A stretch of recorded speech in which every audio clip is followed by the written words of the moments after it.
Ito yung tinatawag namin na pag-hand tractor o pag-aarado dito sa kabukiran. At katapos ng pag-aarado, yan, nagtatalok na. Sige lang ang talok para matapos agad sa gitna ng kaarawan o kainitan o naiintindi ang pagod. Tapos pagkatapos ng talok, ayan na pag naalagaan na mag-aani na o magagapas.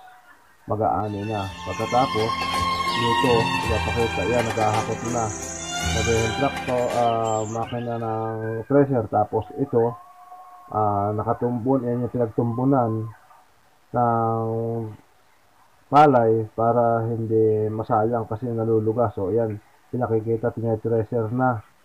Yan, pag treasure na yan, tuloy pagkatali o pagkalagay sa sako, pasaan na kagad punta sa kubo o rin sa kanlong. Baka sakali kasi na umulan, hindi pwedeng mabasa ang ating palay kasi tutubuan, saka magiging mababa na ang presyo pagka binili ng mga buyer. Yun, papakita yan, dinadakot yan, tapos susubo yan sa treasure. Meron nagsusubo riyan. Ang trabaho niya talaga nagsusubo lang siya, tapos yung iba tigadakot, tigadala roon sa treasure. Iba naman, sige ang gapas, sige ang hakot o pasaan, punta naman dyan sa nakalatag na ating bandal. Tas yan, sige, yan, susunong na yung palay, ihahakot yan, tuloy-tuloy ang paghahakot punta rin sa kubo.